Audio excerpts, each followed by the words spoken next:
Então abre a sua Bíblia comigo no Salmo de número 111. Salmo de número 111. Ontem eu estive na célula com a nossa família aqui, com os nossos queridos, e nós tivemos um tempo maravilhoso.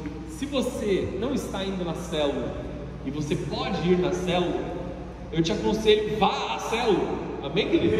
É algo extremamente poderoso para o nosso crescimento espiritual. Se você não pode, se você está trabalhando, tem as suas atividades, continue seguindo com as suas atividades. Deus vai te abençoar com um período correto para você estar na célula conosco. Mas se você pode, não deixe de fazê-lo, porque há crescimento espiritual na comunhão do povo, amém? Em nome de Jesus. Esse é um lugar para a gente tirar as nossas dúvidas, de nós mergulharmos mais profundo. E inclusive, porque eu estou falando da célula, porque ontem mesmo, uma das questões ali que surgiram, uma das situações que nós falamos, eu estive meditando quanto a isso, estive pensando nessa questão e entendi que é de Deus para que nós possamos compartilhar esta mensagem nessa noite. Eu quero começar aqui sobre algo que foi questionado na célula ontem, para a gente mergulhar um pouco mais e ter mais informações quanto a isso, segundo a vontade de Deus. Então vamos ler o Salmo de número 111, amém? Vamos lá. O texto começa dizendo sobre o nosso comportamento, tá bom? Louvado seja o Senhor, de todo o meu coração darei graças ao Senhor quando eu me reunir com os justos. De todo o meu coração darei graças ao Senhor quando me reunir com os justos. Quão grandiosas as obras do Senhor! Todos que têm prazer nele devem nelas meditar. Tudo que ele faz revela a sua glória e majestade. Sua justiça permanece para sempre. Ele nos faz recordar suas maravilhas. O Senhor é compassivo e misericordioso. Dá alimento aos que o temem. Lembra-se sempre da sua aliança. Mostrou o seu poder ao seu povo, ao lhe dar as terras de outras nações. Tudo que ele faz é justo e bom. Todos os seus mandamentos são confiáveis. Vou ler de novo o versículo 7. Tudo o que ele faz é justo e bom. Todos os seus mandamentos são confiáveis. São verdadeiros para sempre e devem ser obedecidos com fidelidade e retidão.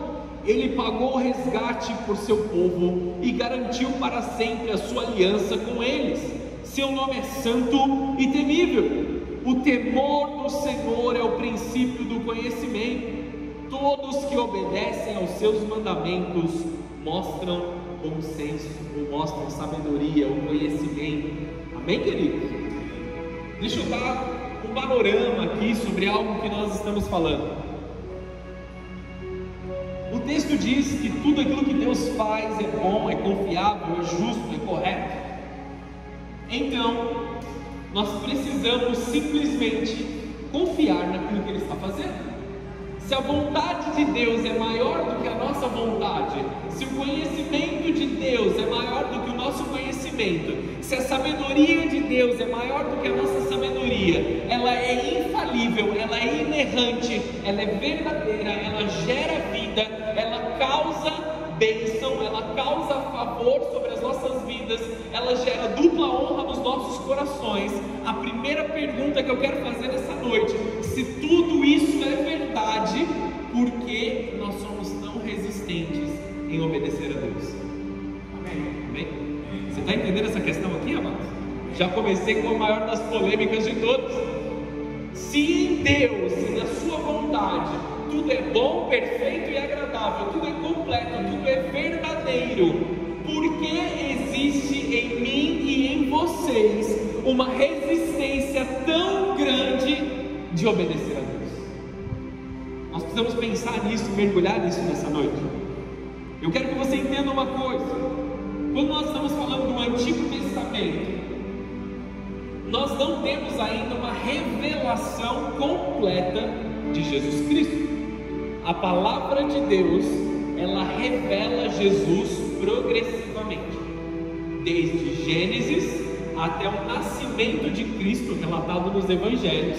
A revelação de Cristo, ela é progressiva, ou seja, a cada momento nós entendemos um pouco mais.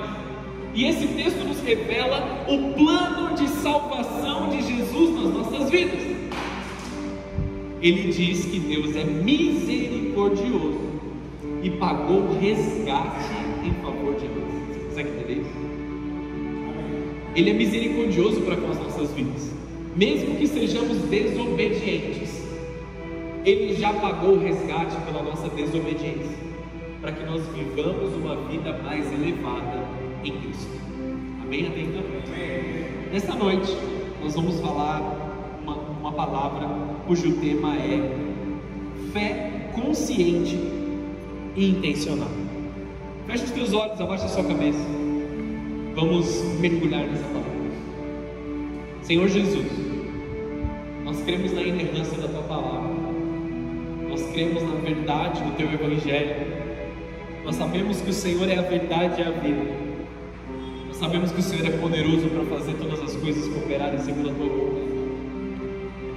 O que eu quero te pedir nessa noite, Senhor, sobre a minha vida e sobre cada vida que está aqui nessa noite, nessa casa, cada um daqueles que se dispôs a vir para a igreja hoje, no meio da sua rotina corrida, dos seus trabalhos,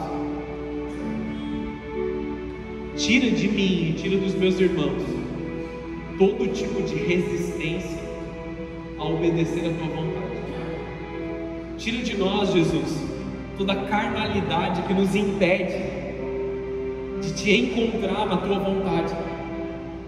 Tudo aquilo dentro dos nossos corações, Senhor, que grita por sermos autossuficientes, por desejarmos, Senhor, a nossa forma, o nosso jeito, os nossos pensamentos mais do que o teu.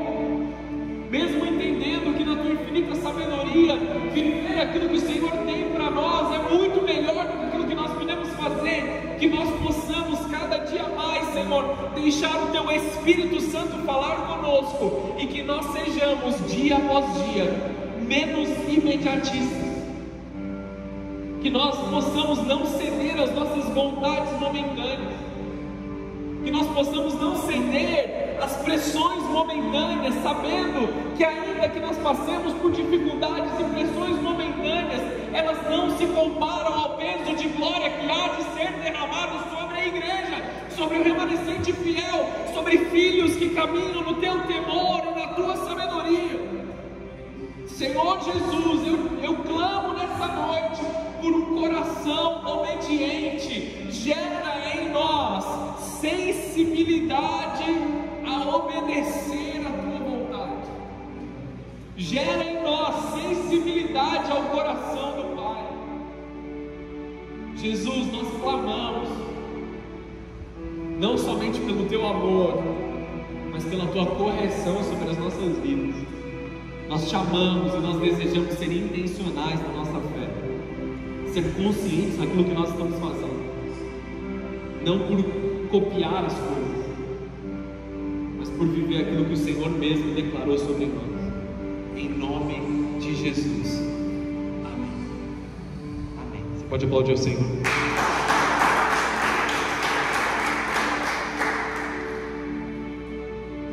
Aleluia, amado. A referência principal é versículo 10 de Salmo 111. O temor do Senhor é o princípio do conhecimento, o princípio da sabedoria. Todos que obedecem os seus mandamentos mostram bom senso. O que é bom senso? Como nós explicamos bom senso?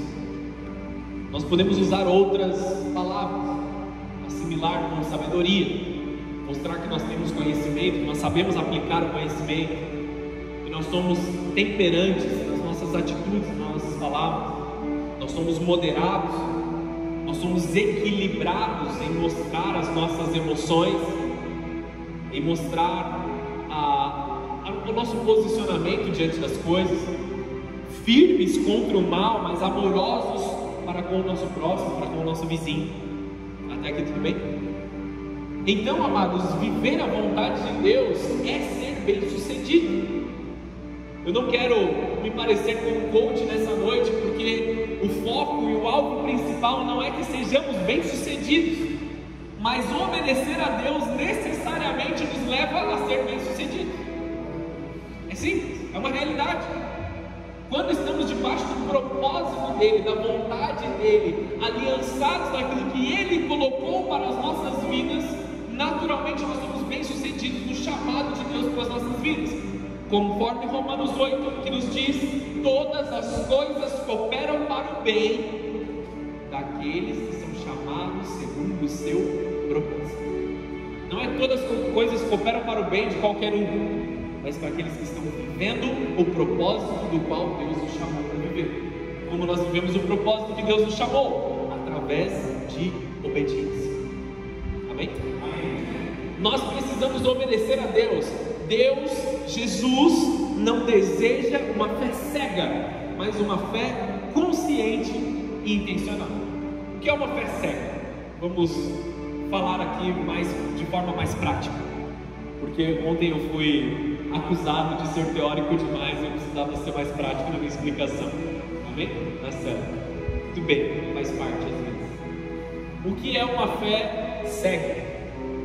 Ou, se vocês me permitirem, eu quero chamar de uma fé um tanto quanto burra, tá bom?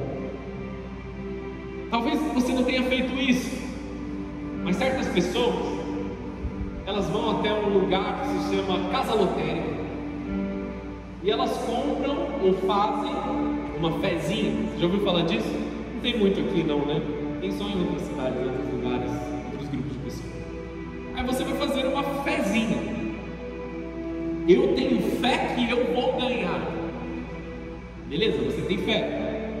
A pergunta é: baseado em quê você tem fé nisso? Eu sou uma pessoa de fé. Eu sou uma pessoa que eu creio, que eu sei que vai acontecer. Meus pensamentos positivos em direção às coisas, eu estou chamando para mim certas coisas. Eu tenho fé, mas a fé, ela não pode existir se ela não estiver baseada em uma promessa. Se alguém me chama e diz assim: eu vou te pagar uma pizza depois do culto, você está livre para fazer isso, amém, amado? Se você estiver com vontade aí. Eu vou te pagar uma pizza depois do culto porque você é legal, pastor.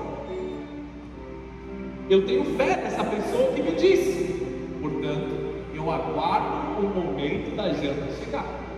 Entenderam isso? Eu confio numa palavra que me foi dada, eu confio numa promessa que me foi entregue.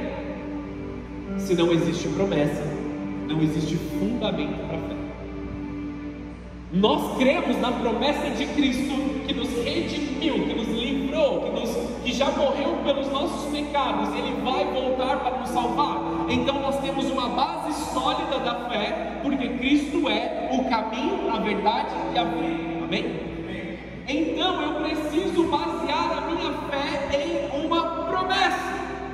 Se Jesus prometeu, e nós entendemos que Ele é fiel e justo para cumprir, Ele vai fazer isso. Jesus não deseja uma fé cega. Ele não deseja que você caminhe sem compreender as coisas, que você simplesmente coloque uma venda nos teus olhos e copie as outras pessoas naquilo que elas estão fazendo, mas que você compreenda aquilo que você está vivendo e aquilo que você está fazendo. É uma fé consciente e é uma fé intencional. Eu estou cumprindo a vontade de Deus, porque eu não sei, eu estou cumprindo a vontade de Deus. Para que você vai fazer? Eu não sei. É sem intencionalidade, é sem motivo, é sem movimento. Não, eu estou cumprindo a vontade de Deus porque eu temo o Senhor e eu sei que a vontade dele é melhor do que a minha. É intencional. Eu vou para a igreja porque eu não sei, eu tenho que ir. É quarta-feira, é domingo, é dia de igreja, eu tenho que ir, eu vou para lá. Eu vou para a igreja para buscar o Senhor Jesus. Eu vou para a igreja porque lá eu vou encontrar com o meu Pai. Lá eu vou receber uma palavra do Senhor sobre o meu coração. Lá eu vou receber ânimo, eu vou receber renovo, eu vou receber correção. Eu vou viver um tempo de celebração na presença do Senhor. É intencional. Eu tenho uma fé intencional. Eu me ofereço como sacrifício no altar dele, seja aqui fisicamente no altar ou aí na cadeira que você está sentado. você veio para cá para ser um altar de adoração a Ele, amém ou não? Amém. O sacrifício no altar é intencional, é consciente. Você não está fazendo algo sem entender, você não está só cumprindo um ritual, você está fazendo isso porque você tem consciência. Você levanta as suas mãos para adorar a Deus porque você está rendido, você canta a Ele consciente das palavras que estão saindo da tua boca para adorá-lo. É uma fé consciente e uma fé intencional. Eu não estou te convidando para uma fé que vai fazer uma lavagem cerebral na sua mente, que vai bloquear a sua caminhada. Eu preciso te pastorear nesse momento. Cristão, ele pensa mais. Cristão, ele vai além, ele anda a segunda milha, ele observa mais as coisas antes de tomar atitudes. Ele não é levado pelo movimento, ele não é conduzido pelas suas dificuldades, ele raciocina, ele acumula conhecimento, ele acumula sabedoria. Então nós somos chamados não somente para seguir a Cristo, mas para aprender dele a ponto de termos um raciocínio mais elevado. De novo, não somos melhores do que ninguém, mas nós recebemos no nosso espírito discernimento espiritual para tomar decisões da forma correta. Aleluia! Pela palavra de Deus nós podemos medir e discernir as coisas espirituais. Isso é espiritual, naturalmente nós somos levados às coisas. Aí você começa a fazer uma dieta. Não, eu estou compromissado a fazer dieta, é ovo, é frango, é batata doce, eu estou focado. Ah, eu fiz um bolo, quer? Opa, vamos embora, bolo gostoso. Poxa, esqueci da minha dieta. É natural, é fácil, a gente se esquece, a gente se perde naturalmente, segundo os nossos próprios prazeres. Aí nós aprendemos a ter um discernimento espiritual. Não que exista algo de errado você comer um bolo, é bem errado, não é pecado, está tudo bem. Só que naturalmente nós nos esquecemos dos nossos compromissos, se nós não estivermos arraigados na presença de Deus. Foi só um exemplo da dieta, beleza? Estou tentando, eu chego lá. Eu quero que você entenda que um dos pilares da fé cristã é a obediência. Um dos pilares daquilo que Jesus tem para nós é a obediência. E como a obediência acontece nas nossas vidas? A palavra do Antigo Testamento para obediência é a palavra Shema. Ela tem duas aplicações, ela tem dois sentidos. Shema significa ouvir. Então, quando Moisés está entregando a palavra para o povo, e ele diz: ouçam, povo de Israel, a palavra do Senhor. Ele está dizendo não só de ouvir, ele está falando Shema. Entendam, compreendam e a obedeçam. Ou seja, Shema é uma mensagem entra pelos teus ouvidos, processa na tua mente e ela é correspondida com uma atitude. É uma ação completa, é um ciclo completo. Deus te passa uma informação, a palavra de Deus te dá uma informação, isso entra na sua mente, você compreende com a sua mente e as tuas mãos, os teus pés, a tua boca corresponde com uma atitude. Vocês estão entendendo isso? Amém. Ouvir é obedecer. Você ouve a voz de Deus, isso acessa você, estou falando de novo para você entender, e você corresponde com uma atitude. Quando eu era criança, uma das maiores críticas que a minha mãe fazia para mim era: filho, você não me ouve. Embora ela tivesse completa consciência de que eu não sou surdo. Também. Ela falava assim: filho, você não me ouve. O que ela queria dizer? Que eu não estava correspondendo à direção, à correção, ao ensino e às broncas ela me dava, que eu merecia, também estava precisando. Ouvir é obedecer. Ouça Deus e se apresse em fazer aquilo que Ele tem para você. Eu já preguei sobre esse texto várias vezes e talvez disse essa referência também. Marcos capítulo 4, versículo 9, e tantos outros versículos nos evangelhos, em Apocalipse, dizem: aquele que tem ouvidos para ouvir, ouça. Jesus não está sendo redundante naquilo que Ele está dizendo. Ele está falando assim: se você tem a capacidade de compreender essa informação, demonstre com atitudes que você ouviu. Se você tem ouvidos para ouvir, ouça, demonstre com uma atitude. Ele provavelmente, quando estava ministrando isso, usou a palavra Shema e depois foi registrado em grego. Ele falava em aramaico, amém? Assim como a sua mãe dizia que você não ouvia ela quando você era criança, Deus também nos corrige quando nós ouvimos, mas não obedecemos. Jesus repetiu essa frase 15 vezes nos evangelhos e em Apocalipse. Não é só ouvir, é entender e praticar. Isso é o temor do Senhor. Eu entendo e eu coloco em prática. Tiago, no capítulo 1, versículo 22, nos diz assim: sejam praticantes da palavra, não apenas ouvintes. Não deixa só isso entrar no seu ouvido. Ou como a sua mãe também dizia, entrou por um ouvido e saiu pelo outro. Quantas vezes você já ouviu isso na sua infância? Eu ouvi milhares, porque eu tinha esse péssimo hábito. Não é só ouvir. Ah, eu vou para a igreja. É legal que você vai para a igreja, mas cadê a prática da sua fé? Cadê a resposta daquilo que você tem ouvido? Isso é temor ao Senhor. Ir para a igreja no domingo não é temor ao Senhor. Amém? Beleza? Frequentar o culto não é temor ao Senhor. Ler a palavra de Deus não representa temor ao Senhor. Mas corresponder à palavra é temor ao Senhor. Aí nós temos sabedoria. Porque é possível, e muitas pessoas já leram a Bíblia por várias vezes, já leram a Bíblia inteira, mas não corresponderam a ela. Leram, buscaram informação, ou buscaram nos seus próprios prazeres erros na palavra de Deus. Eles imputaram erros na palavra de Deus, que é inerrante, que é completa, e optaram por não segui-la, optaram por não fazer a vontade de Deus, simplesmente a rejeitaram, não deixaram um tratamento nos seus corações. Deus está nos chamando para uma fé consciente.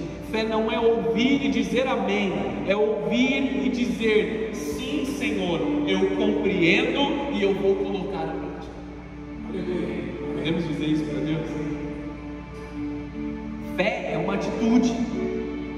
Consequentemente, a fé vem pelo ouvir e ouvir a palavra de Deus. Romanos 10:17.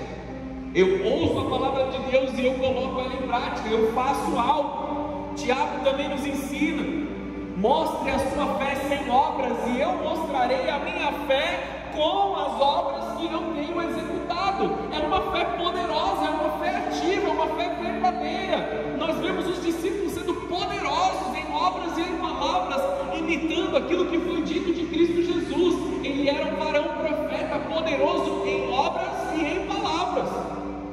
Não só palavras bonitas, mas em obras também. Ele manifesta obras, ele manifesta coisas.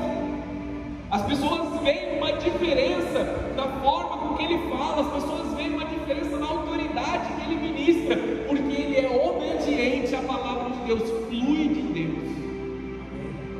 A palavra obediência é uma palavra que, pelo menos na minha adolescência, na minha criação, pelo mundo, era uma palavra rejeitada. Se você obedecer, você vai ser manipulado. Era isso que eu ouvia. Era isso que eu ouvia nas músicas, era isso que eu ouvia no rock, no punk rock, né? Aquela geração ali da época do skate. Se você é obediente, você é manipulável. E aí nós entendemos na palavra de Deus que obedecer a Deus é estar debaixo do cuidado dele para nós. Você vê como o mundo tenta destruir os padrões de Deus. Estar debaixo de obediência, estar debaixo da vontade de Deus, é estar debaixo do cuidado do Pai. Deixar o Pai cuidar de você, deixar o Pai manifestar o amor dele sobre a tua vida. Quando nós identificamos que nós somos pequenos e nós somos necessitados, nós identificamos bênçãos sobre os nossos corações. Amém? Amém. Se eu diminuo e eu digo assim, a minha vontade ela é pequena, a minha vontade não vale nada, eu me submeto. E Deus manifesta a vontade dele. Não é para te controlar, é porque Ele tem algo que é bom, perfeito e agradável. Eu vou dizer isso até Jesus voltar, provavelmente. Não passou um culto sem que eu não diga essa frase, né? E realmente, amados, nós não temos outro lugar para ir. Muitas vezes nossa fé, ela se torna abstrata demais. Deus me dá um sinal para que eu faça isso. Deus já falou na palavra, já confirmou no meu coração, você já ouviu no culto, você já ouviu na rua, já veio um profeta, já te falou isso. Mas Deus me dá um sinal, se eu ver 3 arco-íris e 4 borboletas voando, é que é a tua vontade para que eu faça. Meu irmão, você está indo além. Simplesmente seja prático na tua fé. Se não é prático, não é espiritual. Se não pode ser aplicável, não é espiritual. Deus falou ao teu coração. Posso te ensinar uma coisa? Será que é Deus mesmo falando sobre isso ou não é Deus? Se faz com que você deixe a sua carne de lado, se faz com que você viva em favor do teu próximo, se faz com que você abandone os seus pecados, se faz com que você glorifique o nome de Deus e não o teu, isso só pode vir do Espírito Santo. Porque a tua carne, ela não quer morrer. Se te faz ser humilhado, ser envergonhado aos teus próprios olhos, só pode vir do Espírito Santo. A sua carne não quer isso. Se faz você deixar o prazer de lado para que a glória de Deus seja manifesta, só pode vir de Deus, não vem da sua carne. Ah, será que não é Satanás que está falando aos meus ouvidos? Ele jamais falaria algo para glorificar a Deus. Ele é mentiroso, amém, amados? Você precisa de prova, você precisa de confirmação. Busque na palavra de Deus a confirmação. Deus, será que é mesmo para eu perdoar essa pessoa? A palavra de Deus diz: Deus, será que é mesmo para eu amar este próximo? Ele é difícil de amar, ou pessoa difícil de amar? O que a palavra de Deus diz? O teu próximo como a ti mesmo. Quem? Qualquer. Todo próximo. Se a palavra de Deus diz, você não precisa de uma confirmação para isso. Você não precisa de um profeta que venha sobre você e te diga isso. Se a palavra de Deus é clara, faça. Se a palavra de Deus te diz sobre arrepender-se dos teus pecados, você não precisa que alguém vá e fale para você especificamente: você tem um pecado, vai e se arrependa disso. A palavra de Deus é clara. Você não precisa de uma confirmação. Somente faça a vontade dele. Viva na prática. Não precisamos de 3 arco-íris para confirmar a palavra de Deus escrita. Amém, queridos? Tire essa parte que não é prática da tua vida. Tire essa parte que nós podemos chamar até de mística. Não seja um místico, cristão místico. Ah, eu vi isso, eu vi aquilo, anjos e tal, e visões e tudo mais. Eu creio em visões. Eu creio que a manifestação dos anjos está no meio de nós. Eu creio no sobrenatural de Deus. Mas precisa ser prático, precisa ser aplicável. Senão não faz sentido, senão é só entorpecimento espiritual. E nós não precisamos de uma fé que engorde os nossos corações. Nós precisamos de uma fé que nos fortaleça espiritualmente. Ela tem que ser prática. Precisamos gastar calorias espirituais. Amém, querido? Estão entendendo aqui comigo? Obediência não é opressão, é maturidade. A geração atual, ela quer autonomia, ela rejeita a submissão. Ninguém manda em mim, ninguém fala o que eu tenho que fazer. Obedecer a Deus é um sinal de força espiritual e não de fraqueza emocional. Obediência não é para os fracos, é para os transformados. É para aqueles que realmente desejam a vontade de Deus. Aí eles entendem que eles realmente eram fracos. Não é para aqueles que são medíocres na sua vida, não é para aqueles que são manipuláveis, mas para aqueles que se reconhecem como filhos de Deus e desejam viver o melhor. João 14,15: se vocês me amam, obedecerão os meus mandamentos. Se você teme a Deus, você vai obedecer a Deus. Eu falei isso algumas vezes. Não é sobre ficar dizendo não para todas as coisas, mas dizer um sim tão grande para Deus que você não quer que mais nada aconteça na tua vida. Porque eu disse sim para Deus, eu vou viver agradando a Ele e não dizendo não para as outras tentações. Eu não tenho tempo para as outras tentações. Eu estou ocupado fazendo a vontade de Deus. Aleluia. Você já percebeu que as pessoas que mais reclamam, ou as pessoas que mais têm coisas ali a dizer ou opiniões a dar, são as pessoas menos ocupadas em suas tarefas, porque elas têm mais tempo para julgar, e aí ficam, como eu posso dizer sem usar uma palavra ofensiva? Ficam ali vagando pelo mundo, sem responsabilidades. Amém? Quando nós assumimos uma responsabilidade e nós nos colocamos debaixo daquilo que nós devemos fazer, todas as outras coisas elas vão embora. Não é sobre eu ficar dizendo não para todas as mulheres que aparecem na rua. Eu já disse sim para minha esposa, acabou, é um automático não para tudo, todo o resto. Eu estou envolvido em agradar a minha esposa dentro do meu casamento. Isso naturalmente me torna indisponível a qualquer outro tipo de relacionamento que possa fazer mal para o meu casamento. Beleza? A mesma coisa com Deus. Eu estou envolvido em agradá-lo o tempo todo, me torna indisponível a desagradá-lo. Quer dizer que a gente não vai pecar, amém, queridos? Nós temos pecado dentro de nós, mas que todos os dias nós possamos nos renovar na misericórdia de Deus para acertar aquilo que nós erramos no dia anterior. Amém. Continuamos aqui? Fé sem obediência é religiosidade. Obediência sem fé é legalismo. Mas fé com obediência é adoração verdadeira. Não é um ou outro. É a conexão entre as duas coisas. Moisés cometeu um erro muito grande. Em Números 20, do 7 ao 11, conta ali a história em que Moisés desobedece a Deus. Isso custou caro para Moisés. Ele recebe uma ordem de Deus, Deus fala para ele, vou resumir aqui, depois você lê na sua casa. Deus fala para ele assim: o povo tem sede, vá lá, fale a rocha, e da rocha vai sair água. É simples, amém, amados? Ele já tinha ouvido tantas coisas sobrenaturais, ele nem duvidava que a vontade de Deus ia acontecer, ele tinha certeza que ia acontecer. Só que Moisés, além de ir cumprir a palavra de Deus, ele tinha aditivos na sua obediência. Quais eram os aditivos que não deveriam estar ali? Amargura. Ele estava chateado com o povo, ele estava incomodado com aquela reclamação constante.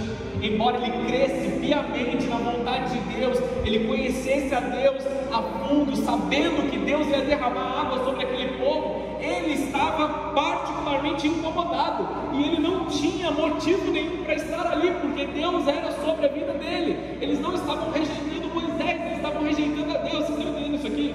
Amém. Então Moisés, ele vai fazer a vontade de Deus, mas ele acrescenta um showzinho. Ele chega para o povo e fala assim: ó povo rebelde, será que eu farei sair água dessa rocha hoje?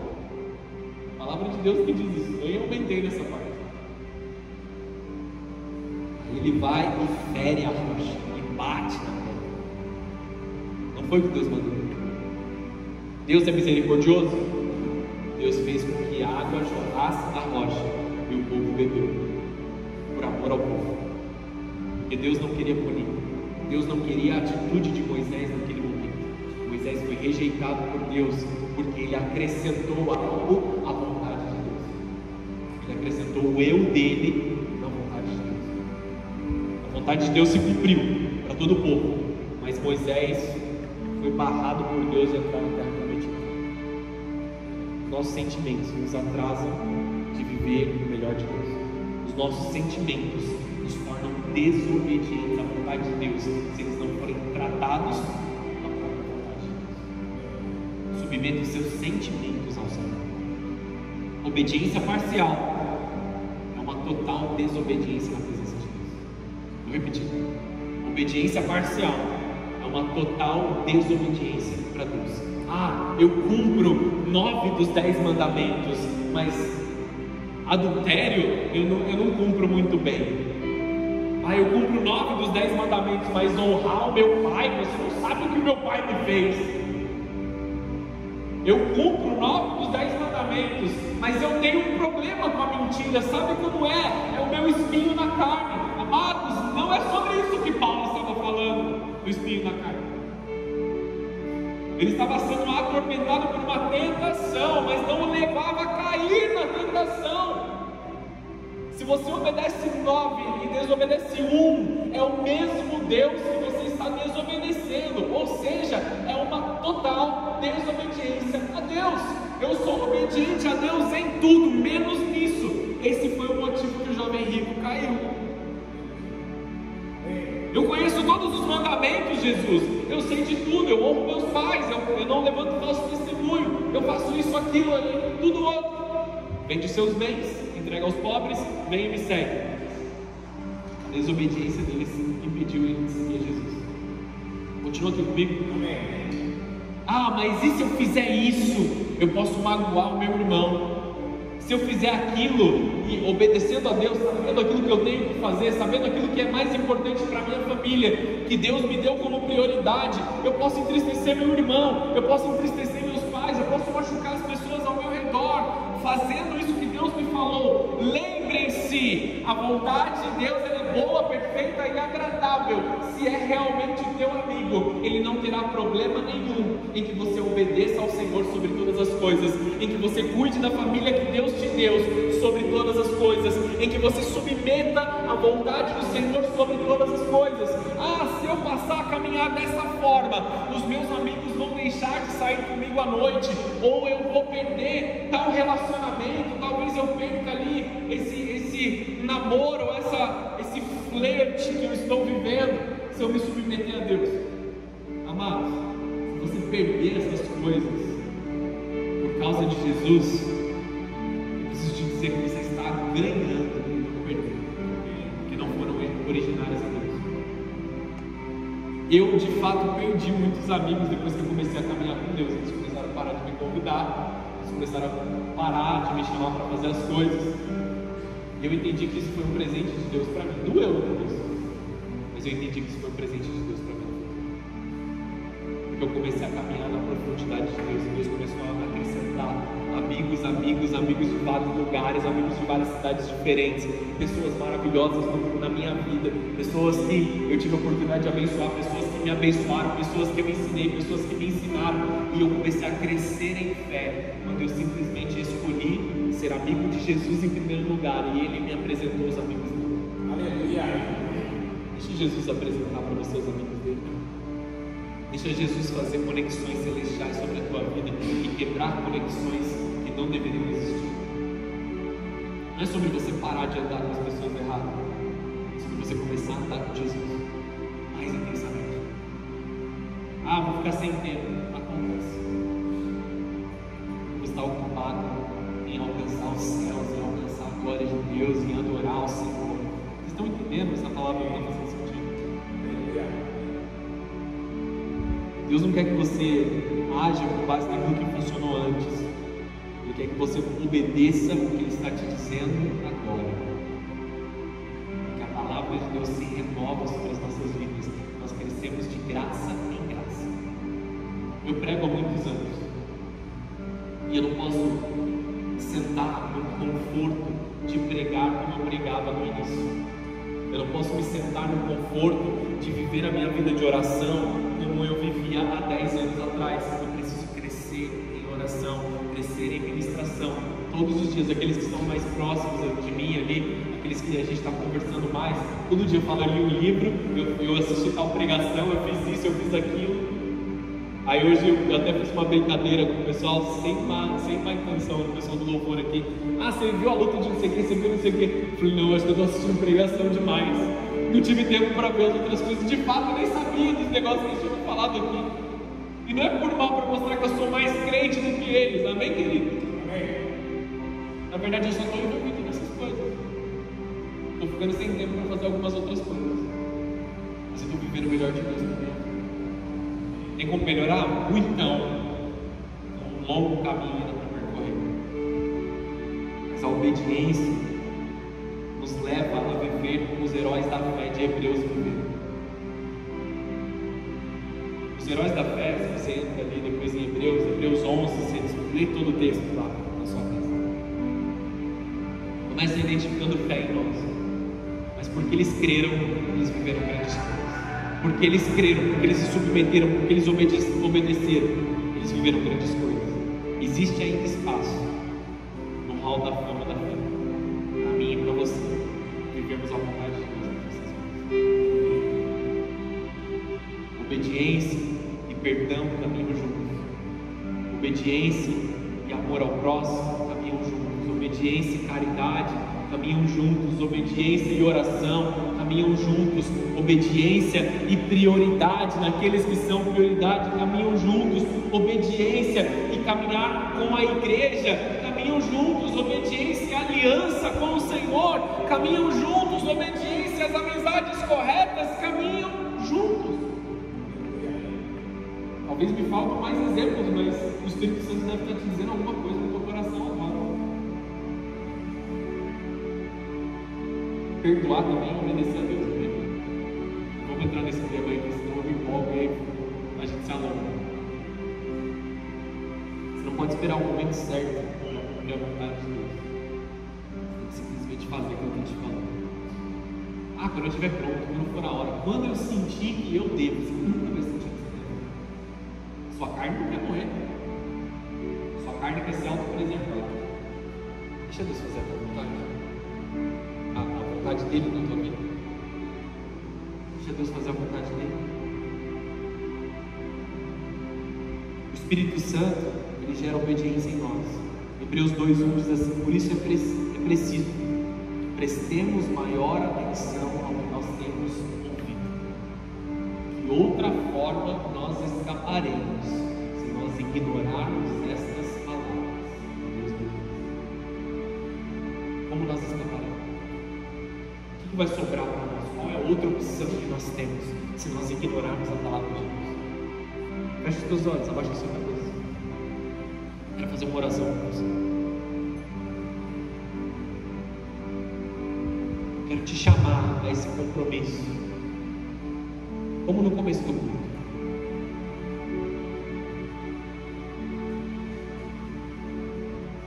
Ei, o Espírito Santo está falando com você. Eu sinceramente não planejei metade da mensagem que eu preguei hoje. Eu creio que ela foi movida pela vontade do Senhor sobre você. Querido, como nós escaparemos se nós ignorarmos a voz de Deus? Isso não é uma cobrança.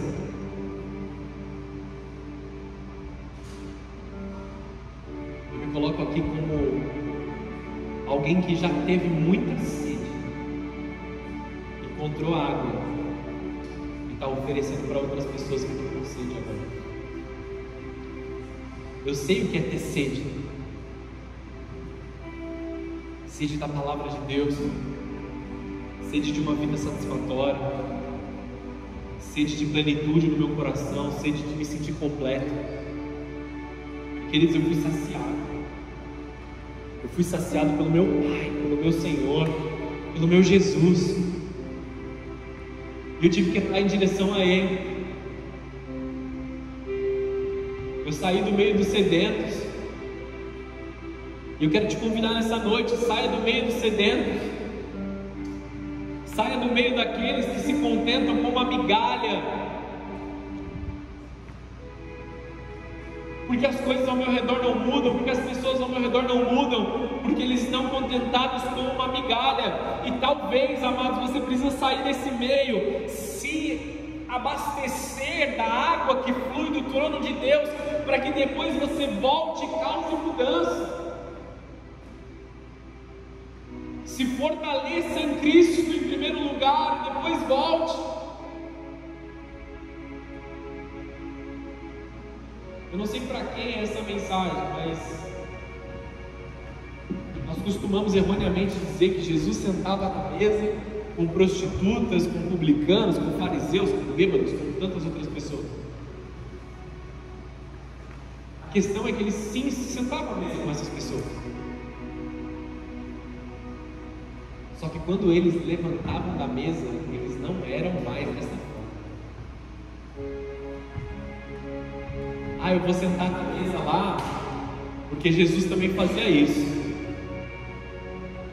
Se você sentar na mesa, eles têm que levantar dessa mesa arrependidos e transformados e encaminhados para Jesus. Você está disponível para viver isso? Você está capacitado para isso? Da mesma forma que Jesus se assentava nessas mesas, Jesus também se separava para orar. Jesus chamava os 12, Jesus chamava os discípulos próximo deles e compartilhava da palavra.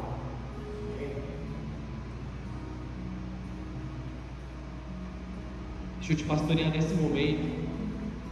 É um tempo do temor de Deus vir sobre as nossas vidas tão poderoso, amado. E nós viveremos obras maiores do que aquela que nós temos visto. Deus está nos chamando para obras de fé baseadas em obediência ao Evangelho. Não obediência a um pastor, não concordância a uma placa de uma igreja,